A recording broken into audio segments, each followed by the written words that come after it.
we are delighted to have you as a special guest on the show today, Elaine, because we wanted to time this episode for Women's History Month and therefore come to an industrial estate on the edge of Derby, not the most expected of places, but to look at this remarkable building and the story of two young, incredible female architects. So I wondered if you could just tell us why we're here, really. Well, this is the major work by the architects Nora Aiten, whose father owned the pipe works here, and Betty Scott.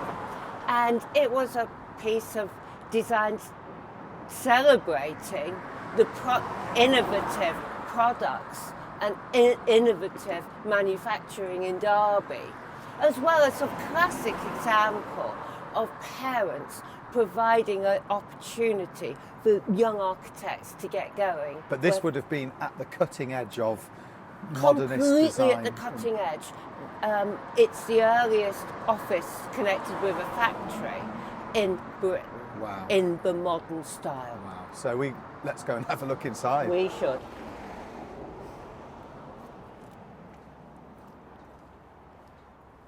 Elaine, you work for Historic England, and we were having this conversation whilst preparing for this film.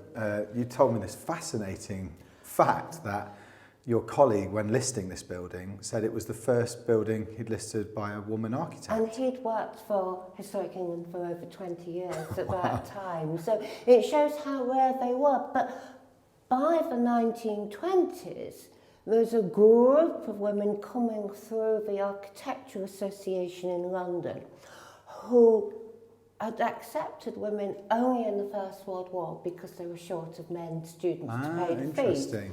But by the 20s, this new group of women students were taking all the prizes and starting to produce some really interesting buildings. There's Elizabeth Scott, no relation. Not to be confused. Not to be confused with our Betty Scott, who won the competition for the Shakespeare Memorial Theatre at Stratford-on-Avon.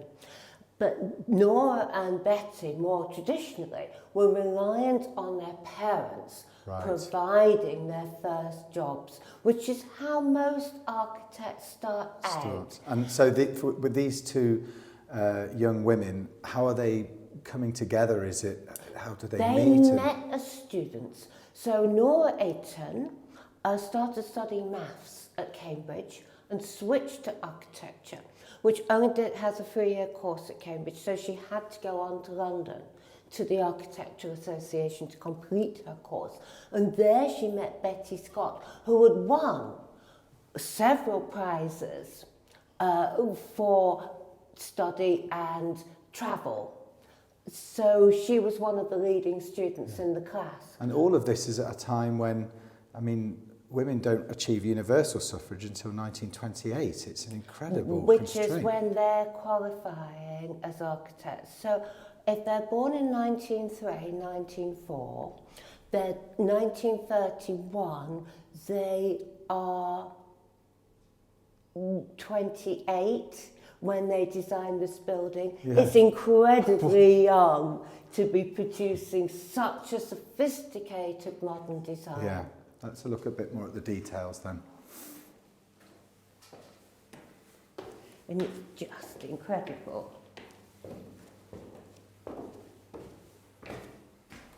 To talk about the incredible detailing of what's left of this building. Well, this staircase survives really completely, but it's the minimalism of it that is so striking.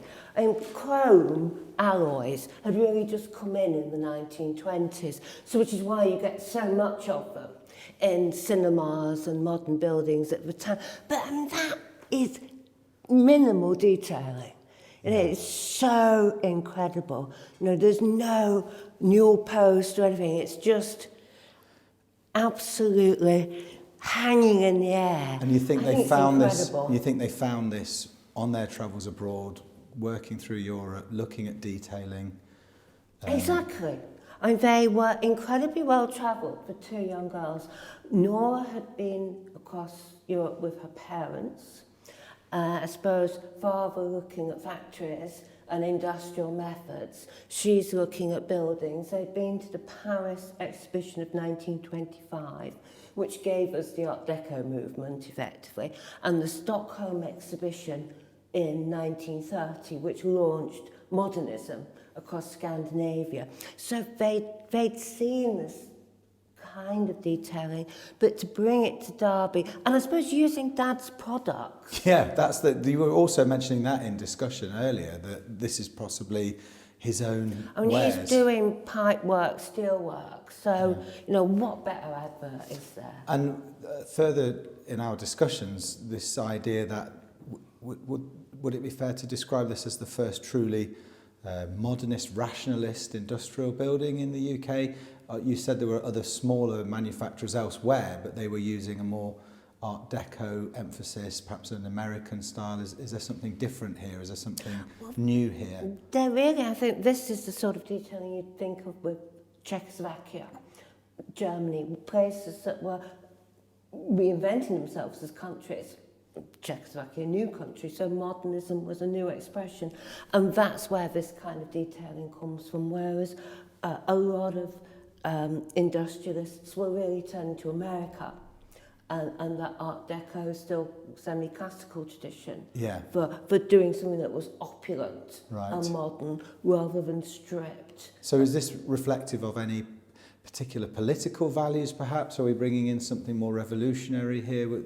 Are our two architects in any way minded sort of on the left? Are they going and looking at radical new ways of thinking? Well, it's not really them. It's the father was a staunch conservative. Yes. But was introducing workers' cooperation and involvement in the firm. So he was a very progressive man, given his political views. I've looked in the newspaper archives and seen he's a really staunch Tory, but he wants to empower his workers. So that boardroom was used for meetings. He had worker representation on the board, which I think is quite incredible for 1931. Yeah, all very modern.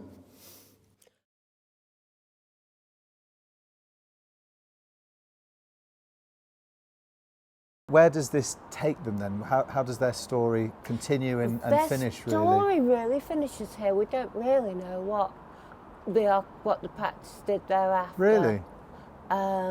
This was their standout building. Whether they thought they'd achieved what they wanted to do in architecture and they move on and have families, I really don't know. But Nora, certainly, her papers survive.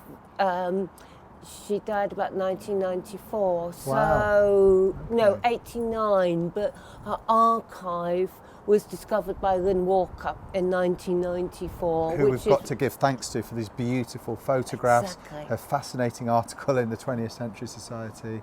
Yeah, and so Nora maintained her connections with the firm and Derby through that point. And how about for women architects into the 1930s? Does the story continue to gain momentum? Are they gaining that appreciation and understanding to go out there and design radical buildings? And they're getting bigger commissions.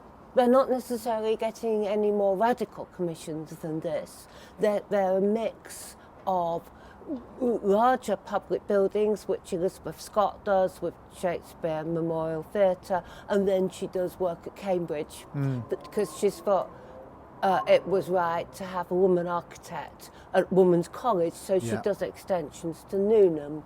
Mary Corley comes along and starts designing nurseries and gets into schoolwork, and she carries that through into the 1950s and 1960s.